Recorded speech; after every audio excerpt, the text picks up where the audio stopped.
thank you so much for agreeing to sit down with me. Of course. It is so interesting to me that one of the things that you told me probably a little over a year ago, and I have since used it in speeches, is that in this work, I was lamenting over the 2016 election and I probably complained for 20 minutes. And you said that in this work, you're not alone. Yeah. And since then, you've decided to embark on, I think, one of the most challenging, probably in a lot of ways, lonely journeys. Oh, okay. It's fine. We can leave it. Bloopers happen. But what are you doing to remind yourself right now that you're not alone? There's so much more to this process for me personally than the pundits and the pollsters. And for me, it really is about the people, right? Like, I often say that one of the greatest things about being in a campaign is that you end up meeting the angels walking among us. You know, people who you otherwise may not meet, who are just doing incredible work in their communities without any expectation of fame or celebrity. They're just doing this incredible work. And that's what feeds me and reminds me that we who want to build our country and want to make it better, that we're not alone.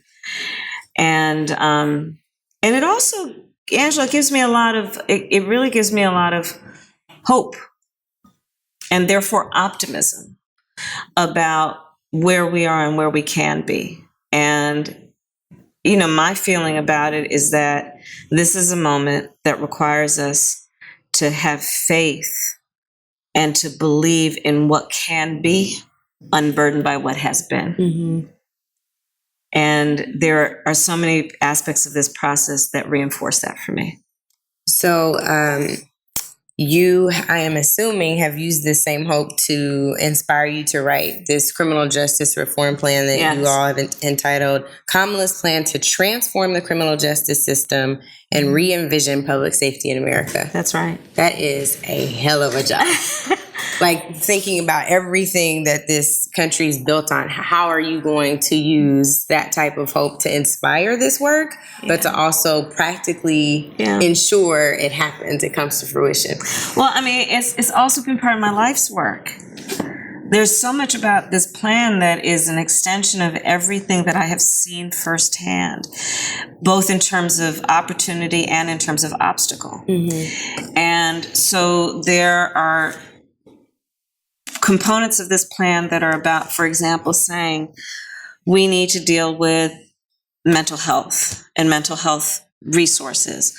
We need, and I can talk about that at length, both in terms of the connection between that and undiagnosed and untreated trauma among folks who are growing up in a community where there's a lot of violence, but also communities where there's a lot of poverty, and usually those are the same communities. I see, based on my career and my experience, the work that needs to happen around accountability, meaning holding the system accountable, including law enforcement. There is what I know to be the contributors to America's failure around mass incarceration and what we can do to actually stem that.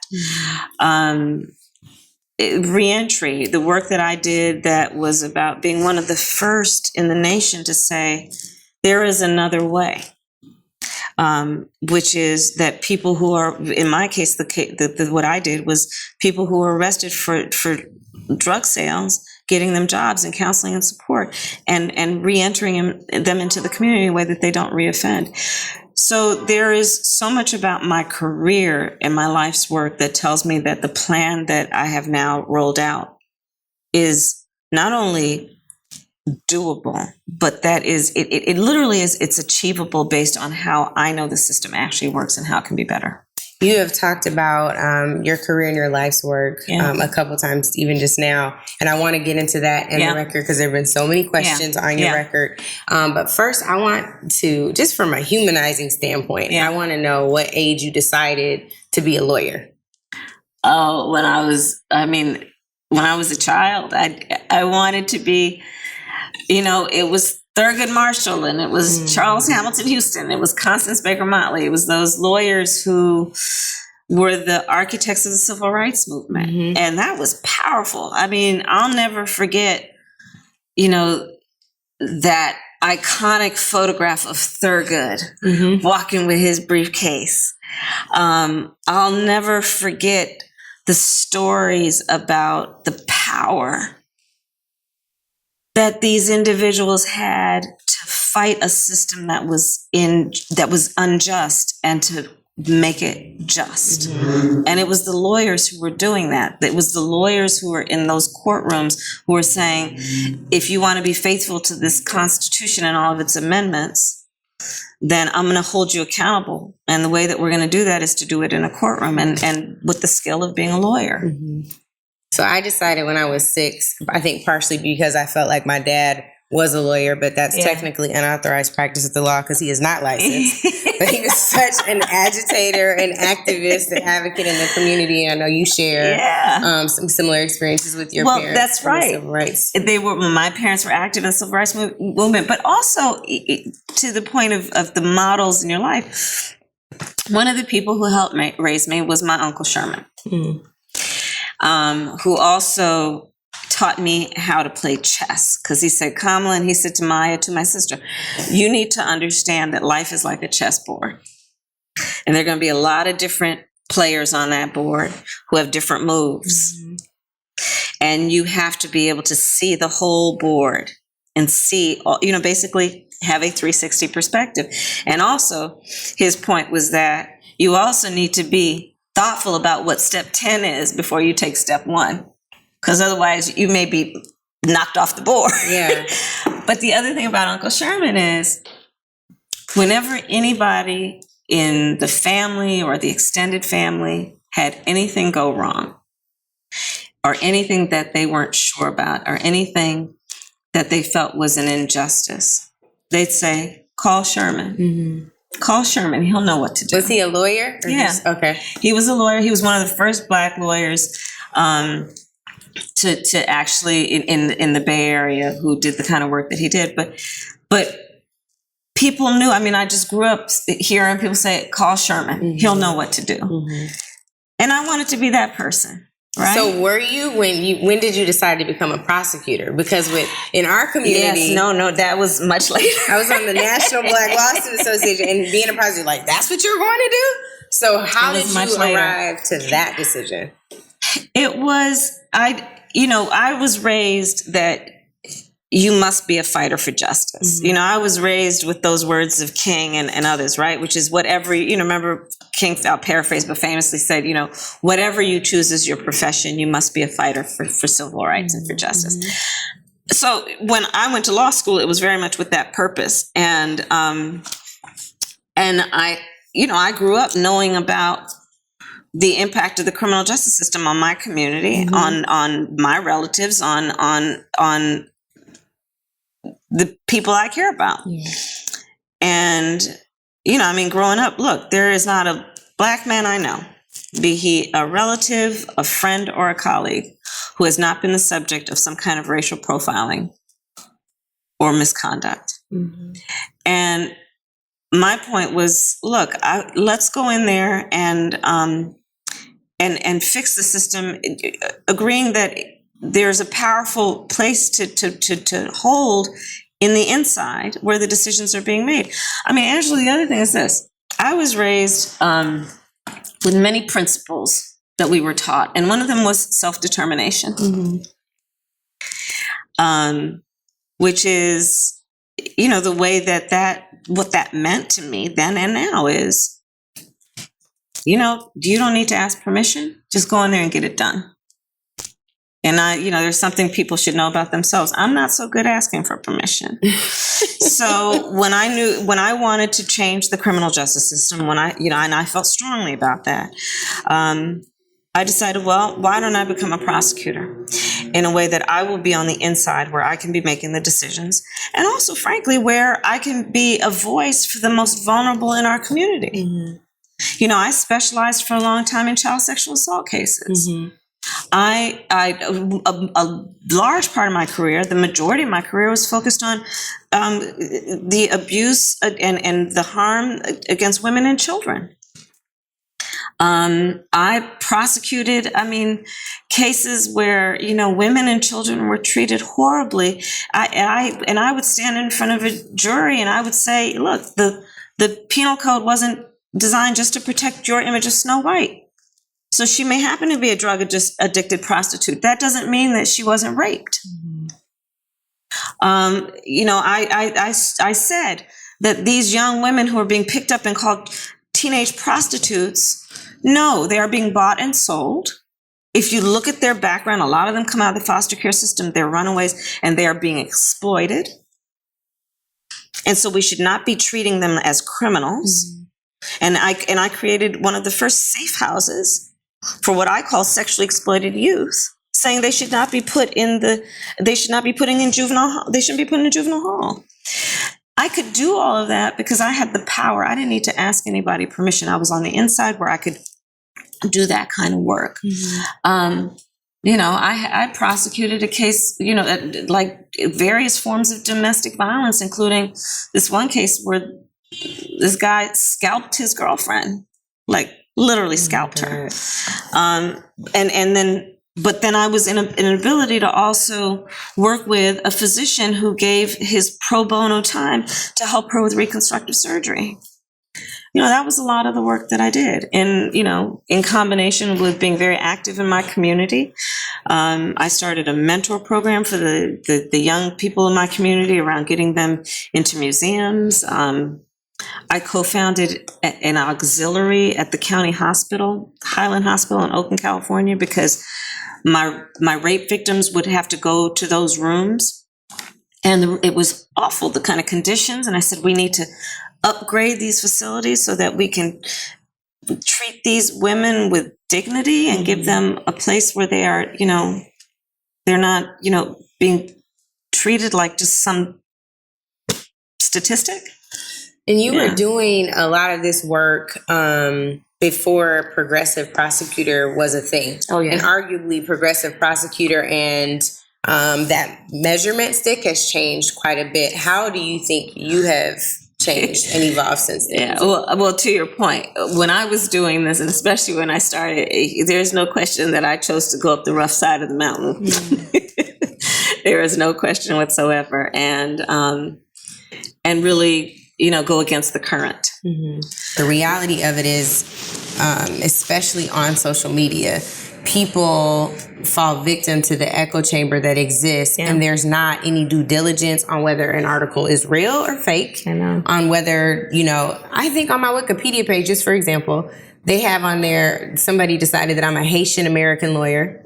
My great grandfather's Haitian, and that's cool. All power to the folks in Haiti, but that's not real life. So the point that I really want to lean into here is you have a whole record to stand on, and just like every other human being, politicians also evolve. Was there an evolutionary moment for you in your career?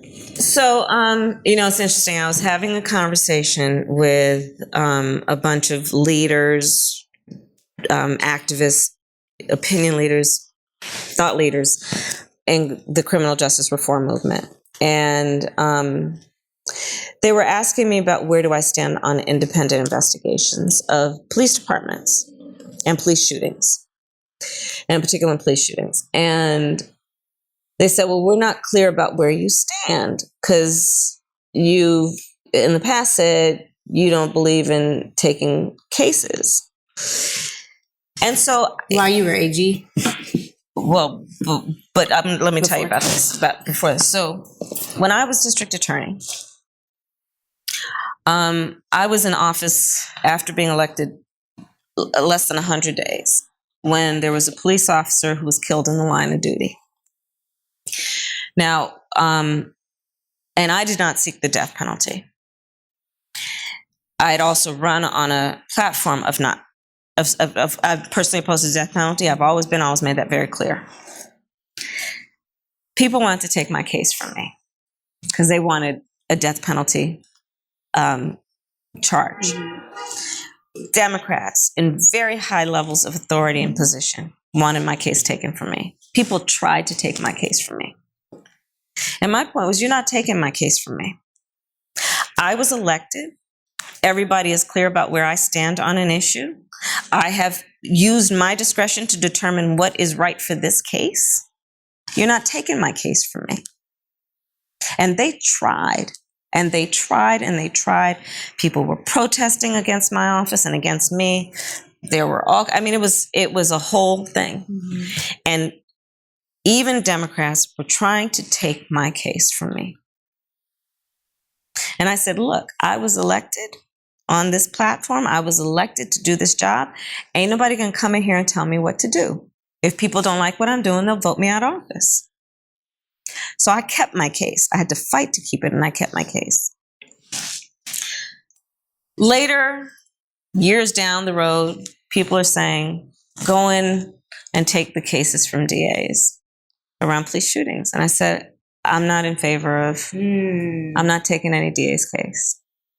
Because of your experience? Yeah. For me, it was principle. Because I knew how people were trying to come in and take my case. So my principle was, I'm not taking any case from an elected DA.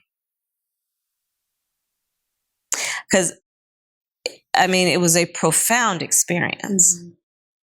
The fight I had to keep my case. And for me, it was a principle. You're not taking my case from me. How many Black DAs are there in the country? When I was elected DA, I was the first Black woman elected DA in a state of 40 million people.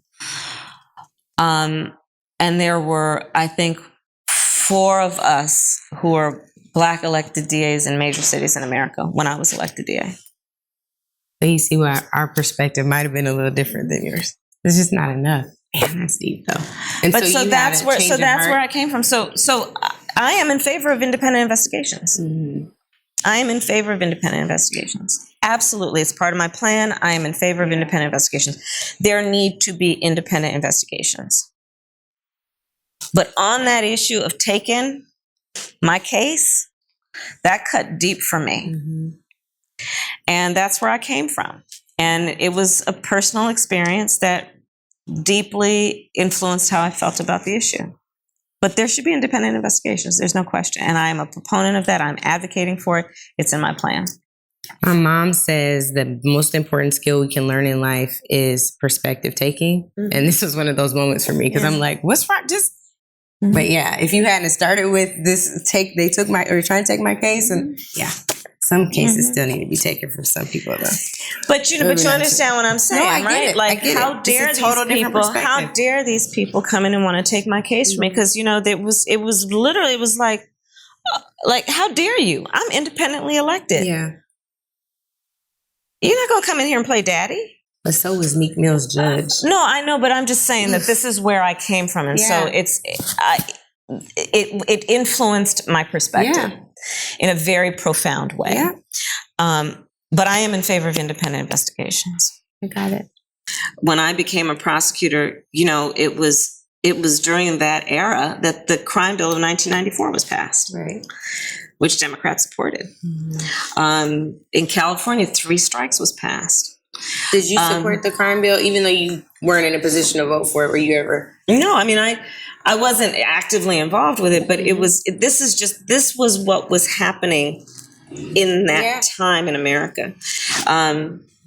You have to remember, this was when did cell phones come into being? Smartphones, probably 2000. I had a pager first. Yeah, me too. Me too. I had a pager too. But I had a pager in 1994. Well, I got a cell phone the next year. Smartphones, though. I'm talking about with a camera and a video camera. I had the Motorola flip phone. It probably weighed 5 pounds. Right, I did too. I had that big one. Right, exactly. And right. Yeah. So, smartphones. Yeah. Now, I was probably doing this work for a good 15 years before smartphones, everybody had them, okay? I'll never forget. I would give speeches and I'd say the smartphone is probably one of the greatest advances in our fight for civil rights. You know why? Because what started happening with smartphones is that an individual could tape or videotape that arrest that person being chased when they were without a weapon, that person being shot in the back, the interaction and the words that were spoken during that detention. And all of a sudden, instead of that one individual talking about what had happened where nobody would believe it, the world got to see it. And it was really interesting, because then people would come up to me and say, Kamala, what's happening all of a sudden with this, the excessive force and the racial profiling? And I'd say, you sound like a colonist. Like, you showed up there, and because you're seeing it for the first time, you think it just started happening, right, and that you discovered it. No, communities have known this for generations, and you're now seeing it. But part of what happened, and thanks in much greater part, but coinciding with, Black Lives Matter, and with all of the incredible leadership and activism, is that there was a very steep kind of learning curve that America had, that happened, almost immediately, given the whole life of the criminal justice system in America, where people started to realize this system needs to be reformed. That was long after I entered the system trying to change it. And so thankfully now the wind is in our sails, thanks to the leadership of all of the folks that I mentioned. But back when I became a prosecutor, it was still, Democrats were talking about tough on crime. But meanwhile, we were creating programs that were about, one of the first in the nation reentry initiatives. But were you tough on crime too? Look, when I was prosecuting child sexual assault cases, yes. Yes, I was. Yes, I was. Are there instances of being tough on crime that you regret now as a DA? Well, in terms of, look, I was in that system when things were happening that led to America's mass incarceration problem. There's no question. But there is also, and thankfully we are now at a place where the system is being required to change, and I know that I have been a part of helping that happen. Are we where we need to be? No. But I mean, just to your point, in terms of, because I think you're also asking, like, how have I thought about things during the course of time? Even your own evolution. I think, like, the point is, for all of us, there are things that happened that I did, that I said 10 years ago, 20 years ago, maybe even 30 years ago, as a 9-year-old, that I wouldn't say now. Things that I wouldn't do now. And so the point is, if we allow candidates to be human the same way we are all human, then what are the missteps that we made that have helped us to course correct, to rehabilitate, or speaking of rehabilitation, right, to change course and to do something different? Right. And so what I would say is this. There was a part of my career where I was not in charge. And so during that part of my career, and it's part of the reason I ran to become DA, so I could be in charge. Because when I wasn't in charge, I was in a system where, it was during the height of the crack epidemic. And we were prosecuting cases for people selling a couple rocks on the corner. And they were doing it out of for economic opportunity. Now, was I dismissing the cases when I knew that there was a search without probable cause? Yes, full time. But was I also, had a stack of cases that were about the arrest for those kind of cases? Yes. Was that a flawed system? Absolutely. Look at, fast forward, how now, and I knew, look, we have to do this differently. That's part of why I ran. That's part of why I ran, so I could actually be in charge of the system. And so when I was district attorney of San Francisco, we tens of thousands of cases were about deferred prosecution, where we would send people to community-based mental health or substance abuse treatment. And I guess that's part of the point about the importance of being able to, and agreeing and even encouraging that those of us who know how systems need to be reformed, that we not only are in places where we advocate from the outside, but that we're also places where we're in the inside and can actually have the authority without asking permission to actually change the system. And you went around getting them in school every day. Would you extend the program on a federal level or try to figure out ways to address truancy on a federal level the same way that you? Yeah, but as president, it would be really doing it through the Department of Education. Right. I did it through the mechanisms I had. Because I wasn't running the city. I wasn't running the county. I wasn't running the state. Do you think the Department of Education is more suited to handle truancy issues? Yeah, I do. And I also think that, look, that's why when I was Attorney General, I created in the California Department of Justice the Bureau of Children's Justice. Because I realized that there was nobody who is paying attention at a statewide level to children's issues as a general matter and holding the system accountable. So I actually sued school districts around things like how they were disproportionately treating Black and brown kids when I became Attorney General, because then I had a different lever. But the reality of it is that government is not being held accountable for how it is treating poor children. There's no accountability. And it has to be. When I became Attorney General, I required, because I had the power to do it, published the truancy statistics for every county in the state of California, a state of 40 million people. And then all of a sudden, newspapers started reporting about it. And then the public started saying, school district, what are you doing about all these kids who are not in school? I was talking about this issue when nobody at that level was talking about it, because I know where those children end up. And I know I don't want to be in the position of prosecuting a case and having that child end up in the criminal justice system when the system failed that child from the beginning.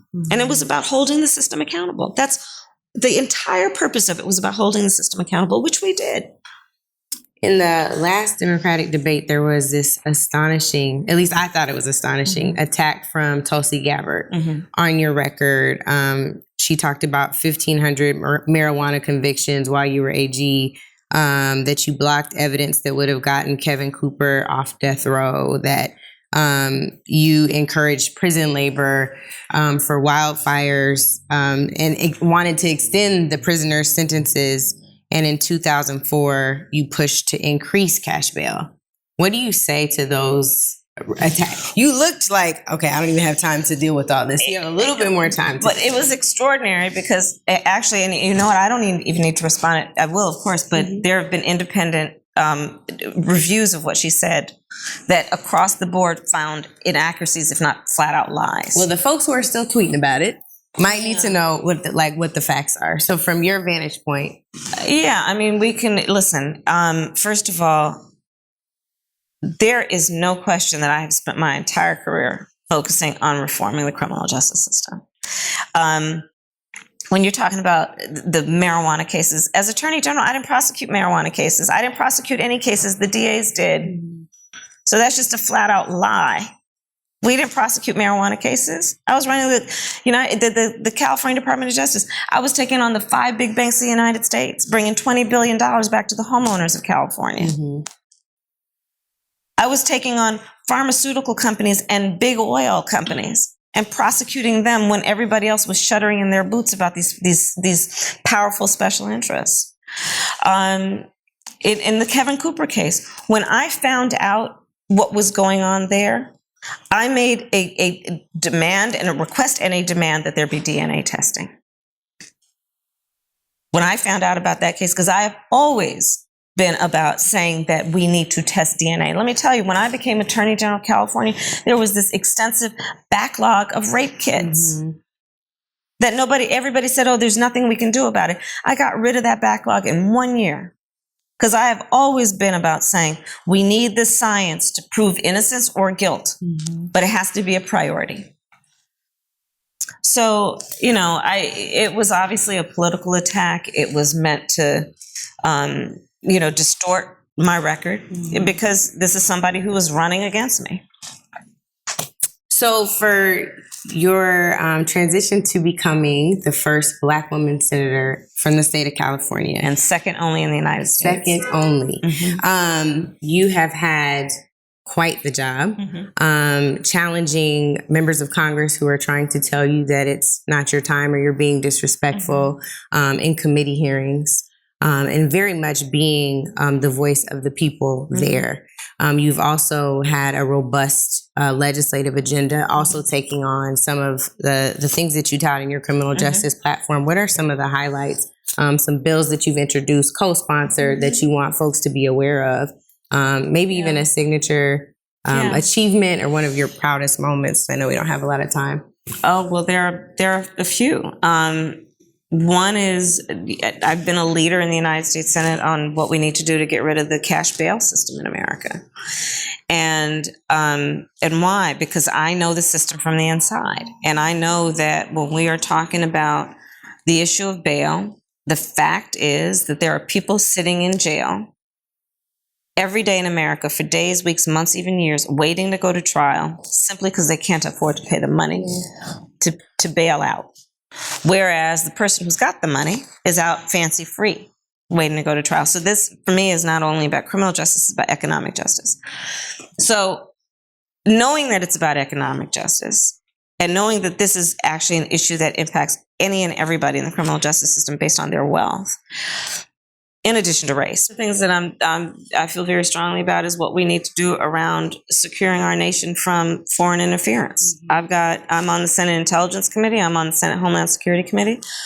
So I have a bill that's about improving the infrastructure of our election system. Why? Because Russia interfered in the election of the President of the United States. And Angela, you know what they did to target the election? They tried to play on the issue of race. They tried to get people all fired up on the issue of race, knowing that that's America's Achilles heel. There's work that I'm doing that has been leadership around what we need to do to end the Black maternal mortality rate, because Black women are 3 to 4 times more likely to die in connection with childbirth than any other women in America. So I'm a leader on that, which is to say that at its core, this is about racial bias in the healthcare delivery system, which is that Black woman, when she walks into that hospital, that clinic, or that doctor's office, her concerns are not being taken seriously. And we need to address this because it is having fatal consequences.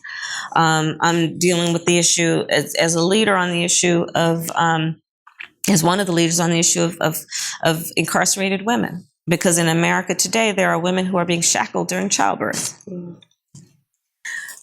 So there are a number of issues, but there is a lot of good work to be done when you are in a position of power, where you don't have to ask permission, and you can actually make things happen. And for me, my whole goal, back to just kind of being raised around the concept of self-determination and get things done, is about being in places where it's not about me giving a lovely speech or a grand gesture, but actually fixing the system. And sometimes it means working against the current. Sometimes it means having the wind in your sails. But I'm never going to stop fighting. I am never going to stop fighting, and I am never going to stop rolling up my sleeves and getting into a system that might be messy and dirty. But if we're not there, it will happen without us. Well, that's a tweetable moment for all those tweeting. Thank you. Thank you. Thank you so much for making the time.